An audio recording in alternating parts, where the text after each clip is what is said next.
Lucas 19, versículo 41. Diz lá o texto que quando Jesus, já na penumbra da noite, chegando do Monte das Oliveiras, ele contempla Jerusalém abaixo. E quando ele olha para a cidade de Jerusalém, ele chora. Em Lucas 19, 41 diz que quando ia chegando, vendo a cidade, chorou sobre ela. A minha pergunta é: por que Jesus chorou? Qual é a linguagem? O que uma lágrima diz? Você vê duas pessoas chorando.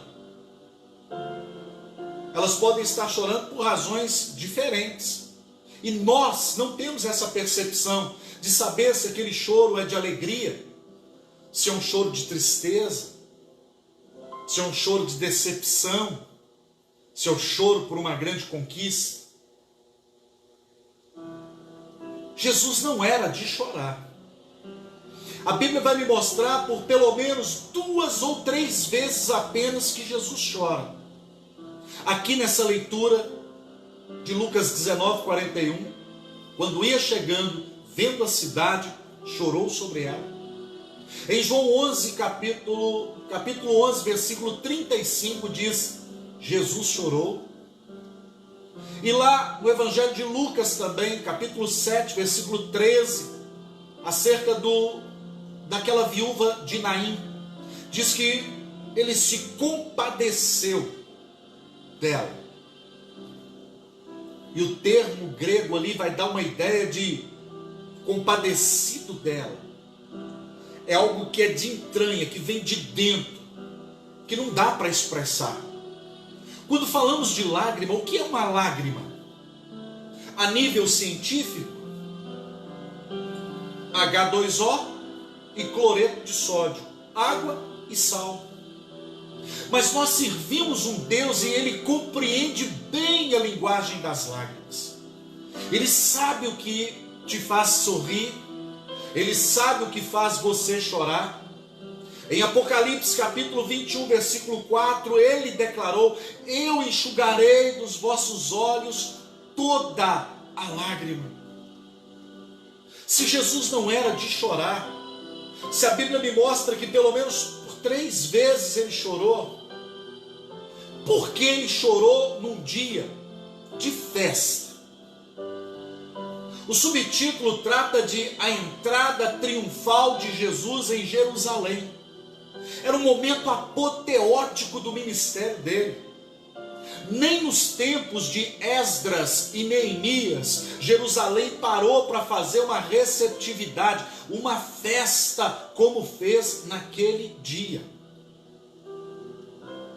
Queridos, em Romanos 12, 15, a Bíblia diz: alegrai com os que se alegram e chorai com os que choram. Nesse dia, toda Jerusalém em festa, e parece agora,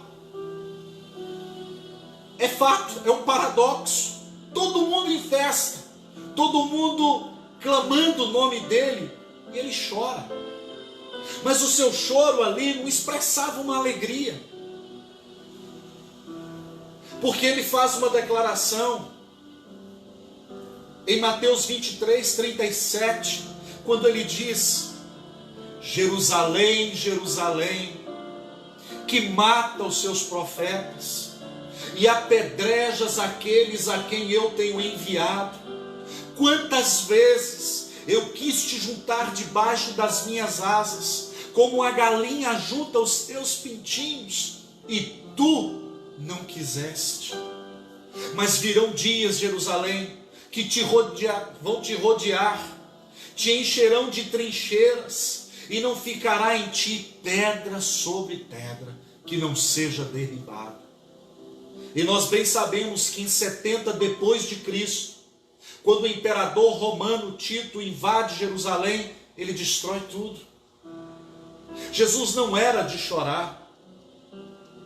Jesus era um homem de uma fibra tremenda e espetacular. Se Jesus não era de chorar, E a Bíblia nos mostra que pelo menos 3 vezes ele chora. Por que ele chora num dia de festa?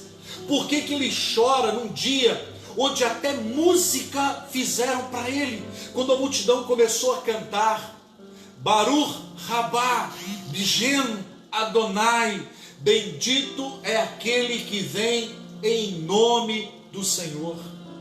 Uma multidão que cantava, Baruch Rabá, B'Shem Adonai. E ele chora. As pessoas estavam gritando, Hosana, Hosana. E essa palavra hebraica significa, Senhor, salva-nos agora. Jerusalém estava dizendo, o Senhor é o nosso Salvador. E no entanto ele começa a chorar. Por quê? Pela via dolorosa. Vamos tentar entender então, se pela tortura, pela humilhação, pelo desprezo, se ele chora. Quando você olha aqui, no Evangelho de Lucas, no capítulo 23, no versículo 28, enquanto ele está indo para o Gólgota, ele cai. Algumas mulheres chegam próximos a ele, e elas estão se derramando em lágrimas. E ele então declara, mulheres de Jerusalém, não chorem por mim, chorai por vós e por vossos filhos.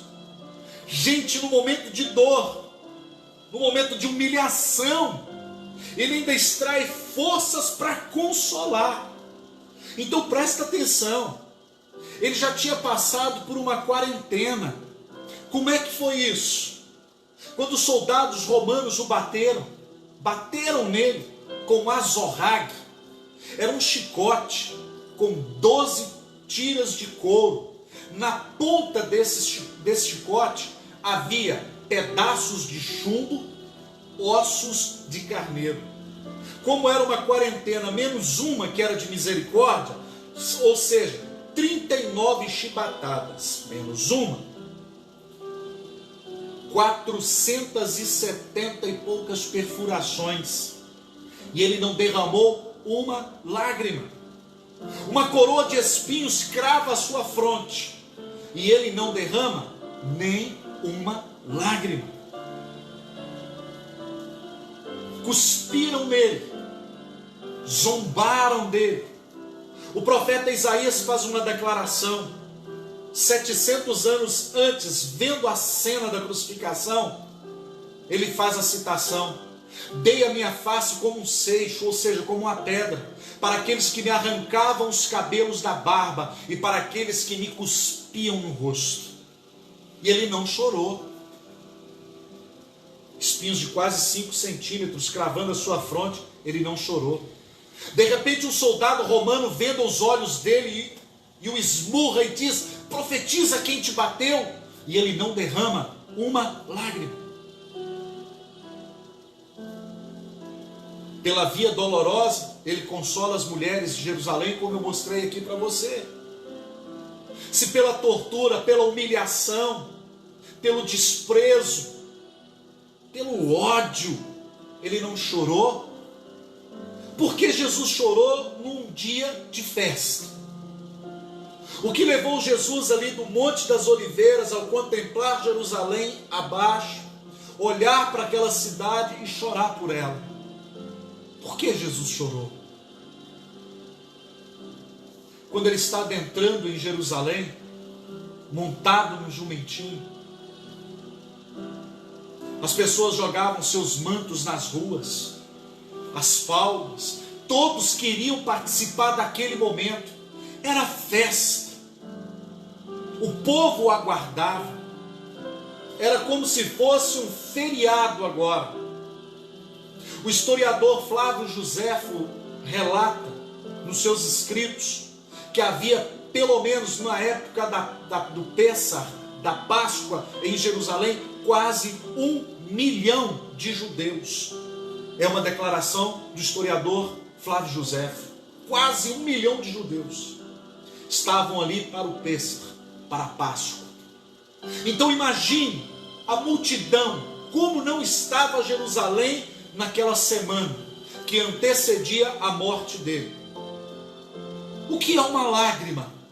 O que ela nos revela? O que uma lágrima fala? Ela fala? Então qual seria a linguagem de uma lágrima? O que uma lágrima expressa? Por que Jesus chorou? Eu quero dar aqui a você pelo menos 4 razões que levaram Jesus a chorar.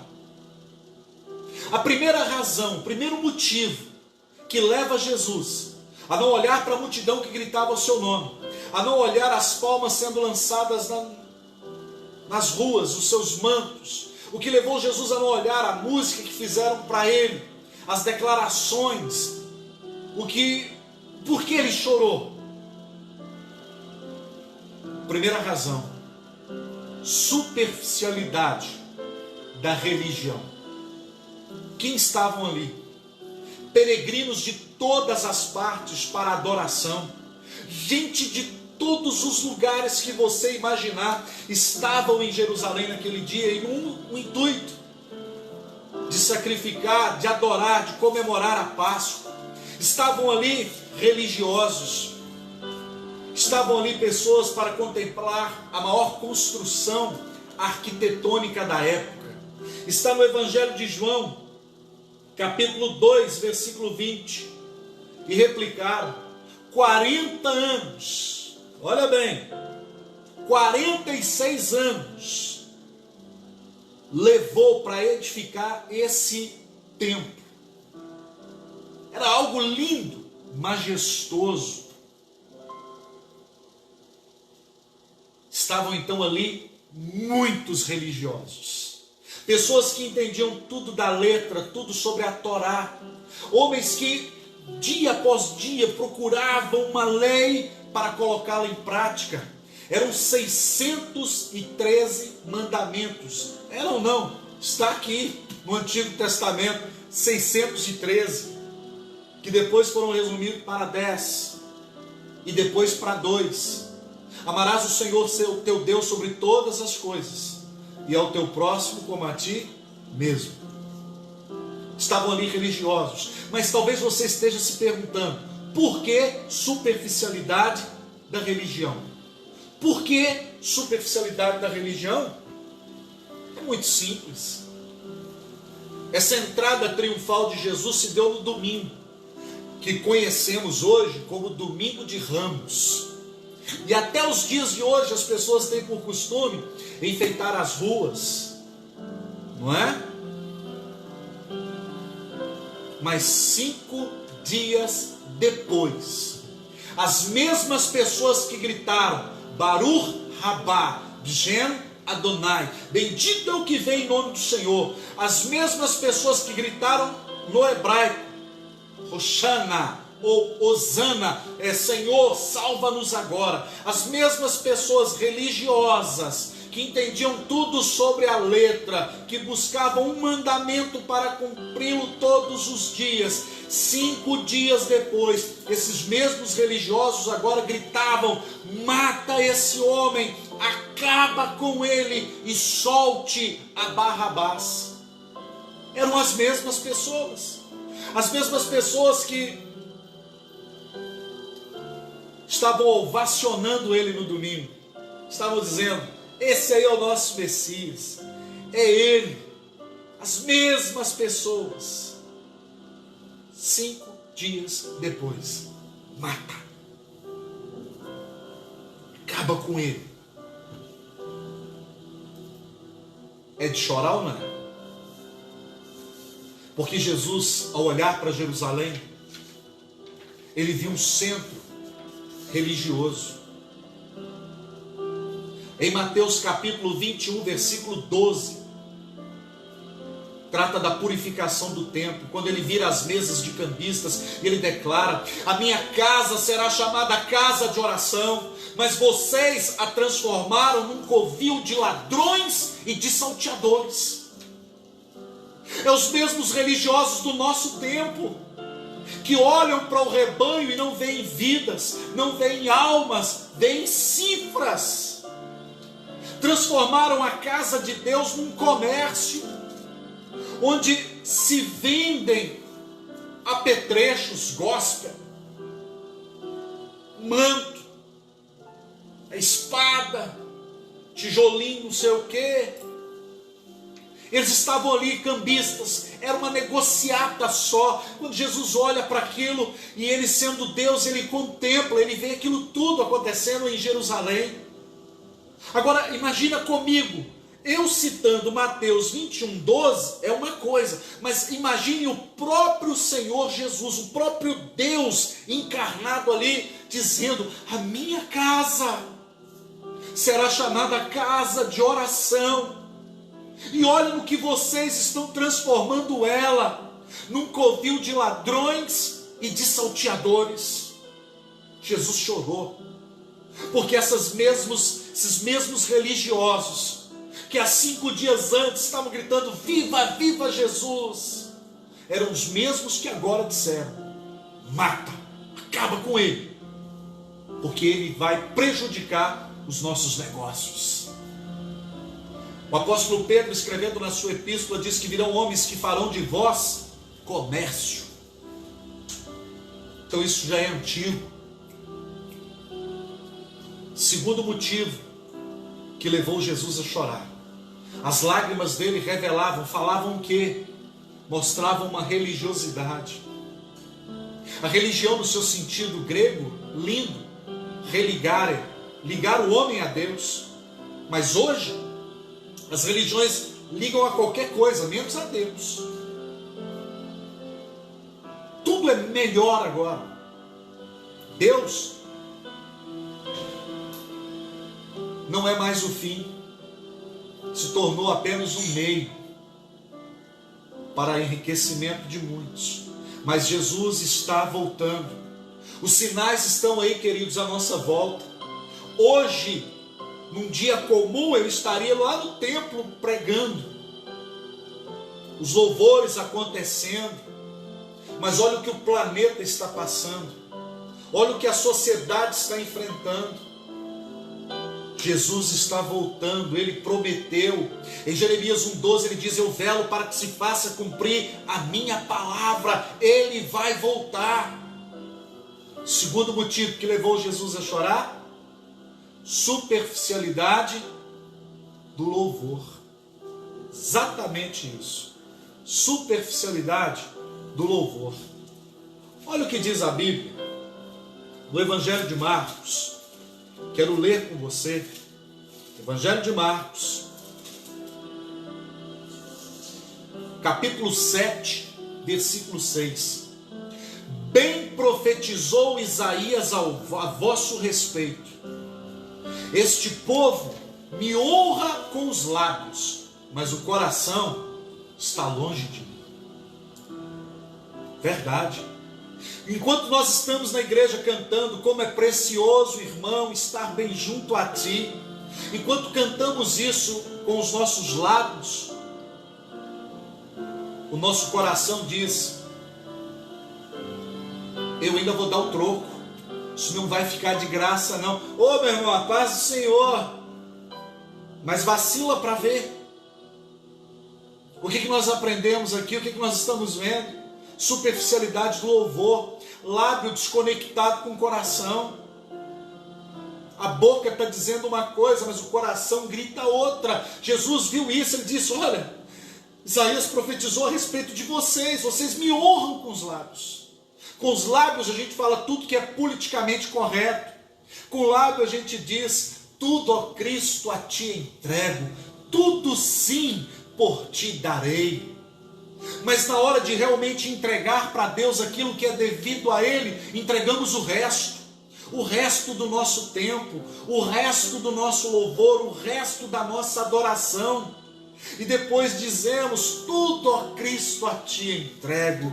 O hino do cantor cristão, né? Tudo sim por ti darei.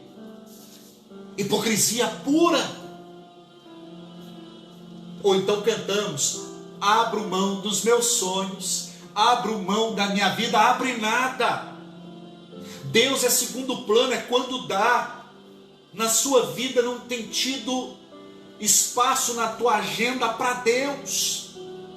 E a gente canta, eu amo o Senhor, mas damos a Ele um resto. Parece que Jesus virou um mendigo, onde nós damos as nossas esmolas. Quando dá, Jesus é sempre segundo plano. Em Mateus 6,33 diz: buscai, pois, em primeiro lugar, o reino de Deus e a sua justiça, e depois, as outras coisas vos serão acrescentadas. Estamos cantando que Ele é a nossa prioridade, estamos cantando que tudo que temos e somos é dele, estamos declarando que por Ele e para Ele são todas as coisas, mas na hora de provar isso com ações, é hipocrisia e farisaísmo puro. Em Colossenses 1,18, Paulo declara: Ele se tornou primogênito dentre os mortos, para em tudo ter a primazia. Que lugar Deus ocupa na sua vida? Quando Jesus chorou, Ele chorou porque Ele viu que era tudo hipocrisia, que aquelas músicas, que aquela adoração era só de boca, que não expressava a realidade coisa nenhuma, era só fachada, gente. Nós vemos algumas pessoas cantando e a gente fala: meu Deus, se essas pessoas soubessem o que essa letra significa, não cantaria.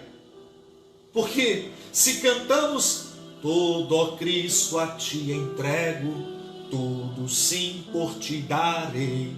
Quando termina o culto, você sabe qual que é a música que a gente canta? Restitui, eu quero de volta o que é meu. Me dá de volta. Eu te entreguei na hora do culto, mas agora eu quero de volta porque eu estou indo embora. Até a próxima, Jesus. Jesus chorou. Agora presta atenção. Esse texto de Marcos capítulo 7, versículo 6, é um texto datado do profeta Isaías 700 anos antes de Cristo. E eu pergunto para você, somando as duas datas, estamos em 2700 e lá vai. Mudou o quê? O que mudou? Será que ele ainda não chora? Quando ele vê uma igreja que adora superficialmente? Como é que está a nossa adoração? Cantamos hinos de comunhão. Como é precioso, irmão, estar bem junto a ti. E aí quando a gente abraça o irmão pelas costas dele, ó, saudade, te amo, hein? Jesus chorou. Jesus chorou por causa da superficialidade da religião, por causa da superficialidade do louvor.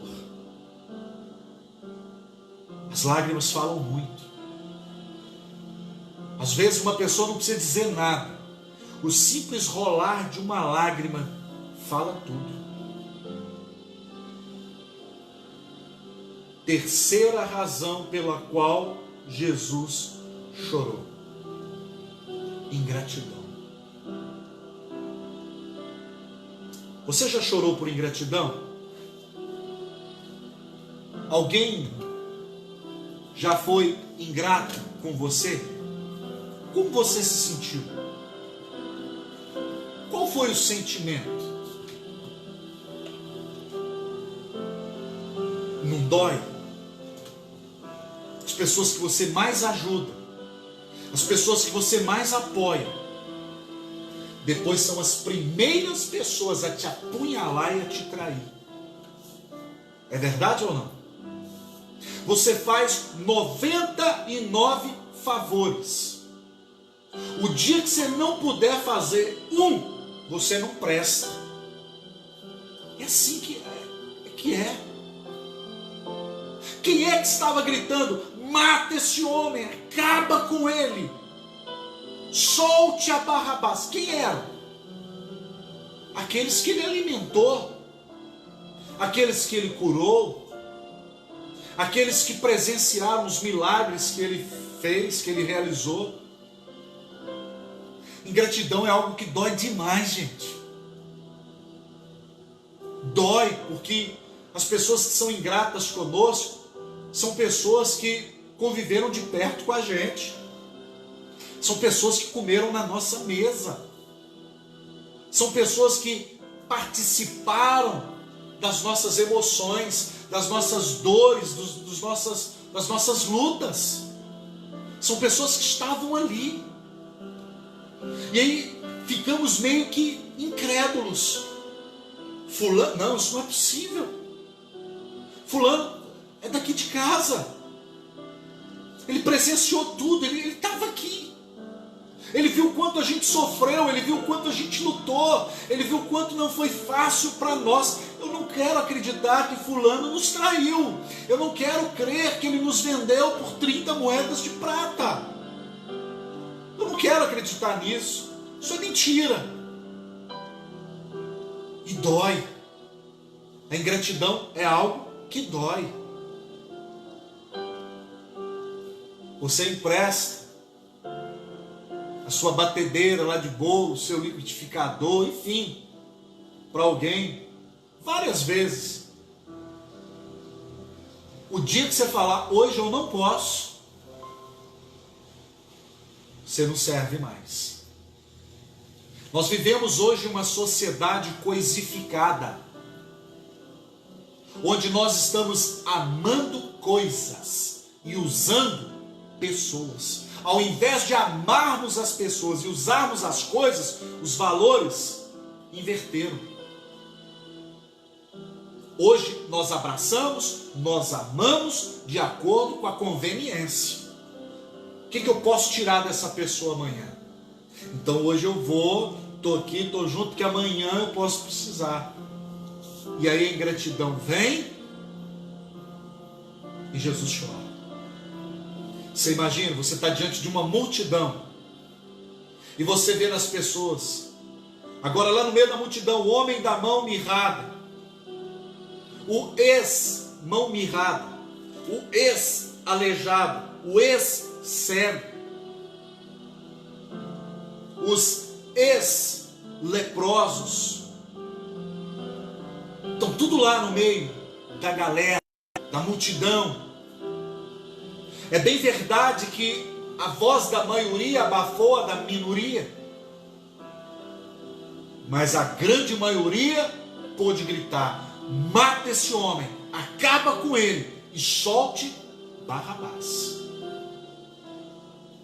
Ingratidão. Você imagina agora Jesus ali vendo aquilo tudo, e ele viu essa cena muito antes dela acontecer. Em Apocalipse 17, diz que o cordeiro que foi morto antes da fundação do mundo. Jesus não foi para aquela cruz com medo, atemorizado.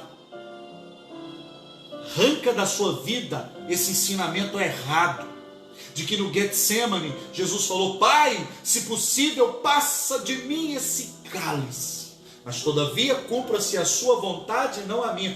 Pastor, até Jesus aí, temeu a morte, o negócio não é fácil não. Ei, não foi isso que ele fez. Essa expressão que ele usou, Pai, se possível, passa de mim esse cálice, não era concernente à morte, o morrer. Tinha nada a ver com morte, eu vou lhe provar. Tinha nada a ver com morte. Jesus não amarelou, não. Em Apocalipse 17, ele já tinha sido morto antes da fundação do mundo. Em João, capítulo 10, versículo 17 e 18, ele declarou: é por isso que o Pai me ama, porque eu dou a minha vida, ninguém tem o poder de tirá-la de mim. Eu espontaneamente a dou, para depois tornar a reavê-la. Ele já sabia, antes da fundação do mundo, ninguém pega Deus de surpresa. Jó declara no capítulo 42, versículo 2: eu sei que o Senhor pode tudo e nenhum dos teus planos podem ser frustrados. Ninguém nunca pegará Deus de surpresa. O que ele disse com a expressão passa de mim esse cálice? Ele estava dizendo: Senhor, Pai, Dá para ir para a cruz e morrer sem me macular, sem me sujar com esse lixo do pecado? Porque ele sabia que haveria uma ruptura a partir do momento que ele recebesse todo o pecado de todo o mundo, de todos os tempos, até os dias de hoje, quantos mais vierem sobre ele. O abandono da cruz se dá exatamente por isso, porque Deus não suportou olhar para o seu filho e ver nele os pecados de todo o mundo, porque Deus ama o pecador, mas ele abomina, ele odeia o pecado. E o que estava em questão ali naquele momento era apenas isso. Então Jesus falou: mas todavia, se eu preciso me sujar, se eu preciso receber isso em mim, para que eles sejam salvos, Pai, eis-me aqui. Faça-se a tua vontade e não a minha. Esse é o significado real. Jesus nunca temeu a morte. A própria palavra diz que o verdadeiro amor, na epístola de João, capítulo 4, o verdadeiro amor lança fora todo o medo. No amor não existe medo. Jesus é amor. Ele se deu por amor. O texto áureo da Bíblia, João 3,16, diz: porque Deus amou o mundo de tal maneira que Ele deu o seu Filho. Enquanto vivemos num mundo na base da troca, Deus me ensina que quem ama se dá, se doa. Ele chorou por causa da ingratidão. Em último lugar, e eu vou encerrar, quero ler com você o último versículo, Lucas 19, versículo 42, e dizia: ah, se conheceras por ti mesmo ainda hoje o que é devido, a paz, mas isto agora está oculto aos teus olhos. Querido, quarto motivo que levou Jesus a chorar: o seu próprio povo não o reconheceu. Essa que é a verdade. Olharam para aquele homem montado num jumentinho. Diz o salmista Davi, o homem, profeta Isaías, da sua pele tostada, morena do deserto. O profeta Isaías faz a declaração no capítulo 53, versículo 2, que não havia nele beleza e nem formosura, não havia nada nele que o desejássemos. Ou seja, Jesus tinha uma expressão sofrida, de um homem trabalhador, de um homem que por vezes abriu mão do descanso, de um corpo, um Deus que se fez homem, encarnou, esteve entre nós e sofreu o que nós sofremos. Jesus chorou, mostrando a sua humanidade. Teve fome, teve sede, a própria cruz soldado covardemente coloca na lança, aquele entorpecente leva para ele, ele diz: eu não quero, eu vou encarar a morte de cara limpa. Seu próprio povo não reconheceu, porque não havia nele beleza e nem formosura. Pode ler, Isaías 53, versículo 2. Ah, querido, mas eu quero declarar para você, o Jesus que virá com grande poder e muita glória, esse vem vitorioso e para vencer. Esses são aqueles de que João descreve: os seus cabelos são brancos como a neve, os seus olhos são como chamas de fogo, na sua boca uma espada afiada de 2 gumes, e ele está vestido de um puro linho, ele tem um cinturão de ouro, na sua coxa está escrito Rei dos Reis e Senhor dos Senhores, os seus pés são como de um latão reluzente. Esse é o Jesus que nós aguardamos, esse é o Jesus que nós dizemos: Maranata, Maranata, ora vem, Senhor Jesus. Ele virá e ele não tardará, querido, ele já está às portas. Os sinais estão aí.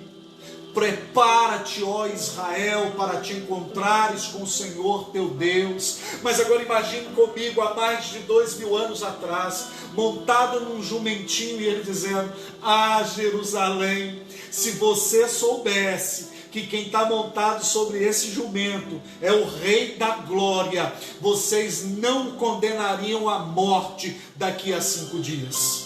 Vocês não pediriam a crucificação deles. Mas isso está oculto aos olhos de vocês. E aí recito novamente o que citei no início, Mateus 23:37. Jerusalém, Jerusalém, que mata os profetas e apedrejas aqueles a quem eu tenho enviado.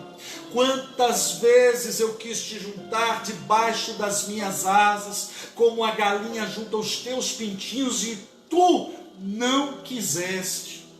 Quantos homens de Deus, pastores, missionários, estão sofrendo,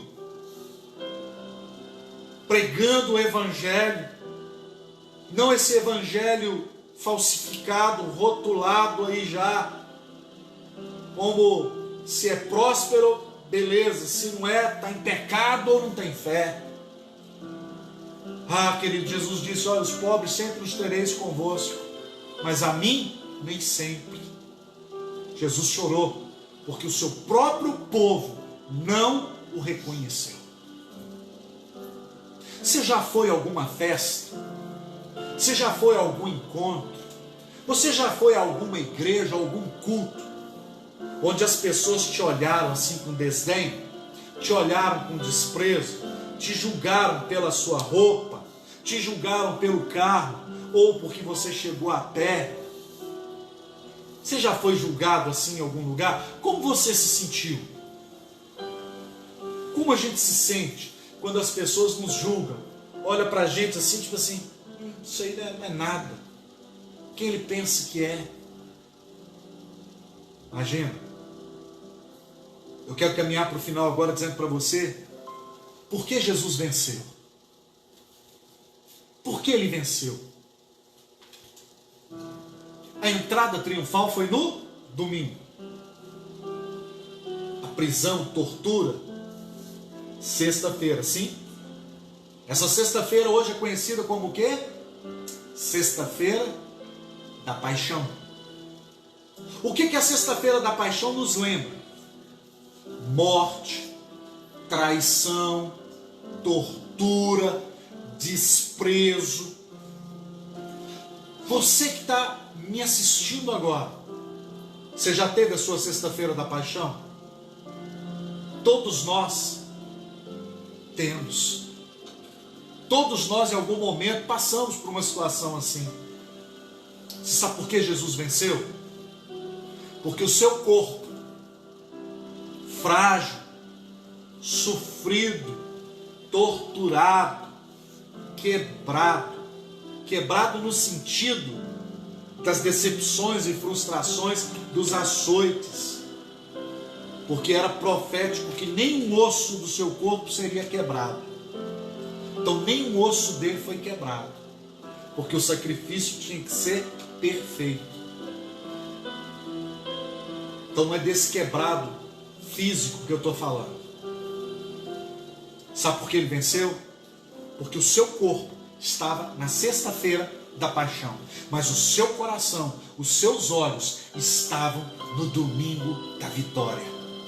Ah, querido, eu não sei como está teu corpo agora, eu não sei o que você está passando, eu não sei o que você está enfrentando, mas eu sei que tem um domingo de vitória esperando por você. Um raiar de um novo dia virá para você. O salmista declarou no Salmo 30, versículo 5: o choro pode durar uma noite, mas a alegria vem pela manhã. Talvez você está enfrentando a sua sexta-feira da paixão, o seu momento de dor, de luta, de tristeza, de desprezo, mas tem um domingo de vitória chegando para a sua vida. Ele virá e não tardará. Então não desista, não pare. Deus está no controle, querido, e Ele nunca saiu dele. Não olhe as circunstâncias. Eu e você, nós não somos guiados por vista. A visão humana nos engana. Nós estamos no deserto, e deserto é lugar de miragem. Nós não somos guiados por vista. Eu e você, nós somos guiados por fé. E fé é trazer o que não existe à existência. Tem um amanhã de Deus chegando para nós.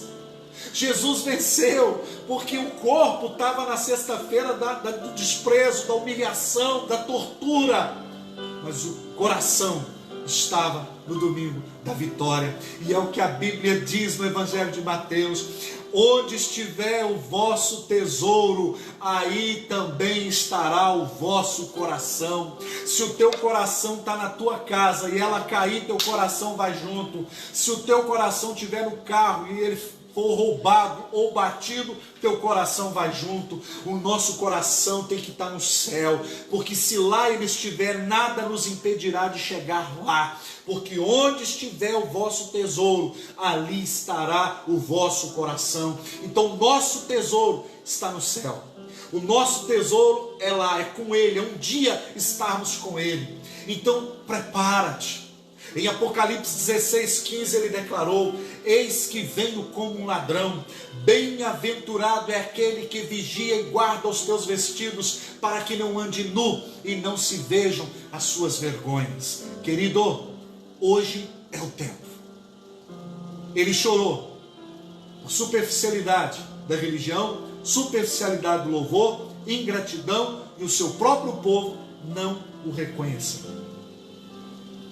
Mas nada disso fez ele perder a visão para onde ele estava indo, do que ele queria. Então não dê desculpas. Minha vida é sempre por causa de fulano. Não, é por sua causa. Você é responsável pelos seus atos. Você é responsável pelas escolhas que você faz. Não permita que a síndrome de Adão pegue você. Eu não, a mulher que o Senhor me deu. A síndrome de Adão é a terceirização da responsabilidade. Eu não, foi a serpente. Ele venceu, porque os seus olhos estavam no domingo da vitória. Tem um domingo de vitória chegando para você. Tem um domingo de bênção aí, está aí. A sexta-feira da paixão te aflige. Você está vivendo um dia mau? A qualquer hora o nosso Deus vai dar um ponto final nesse sofrimento. A qualquer momento o nosso Deus vai declarar a vitória, se você não desfalecer. Aquele que for fiel até a morte, dar-te-ei a coroa da vida. Eu quero orar por você agora. Eu quero orar pela sua vida. Eu quero orar para que Deus te abençoe, para que você tenha uma semana de paz e de bênção, uma paz que só Jesus pode dar. A linguagem das lágrimas. Quer chorar? Chora nos pés dele. Ele interpreta a sua lágrima, ele sabe o que ela significa. Para muitos pode ser, isso é frescura, isso é para aparecer. Ele conhece as tuas lágrimas. Ele sabe o quanto você chora.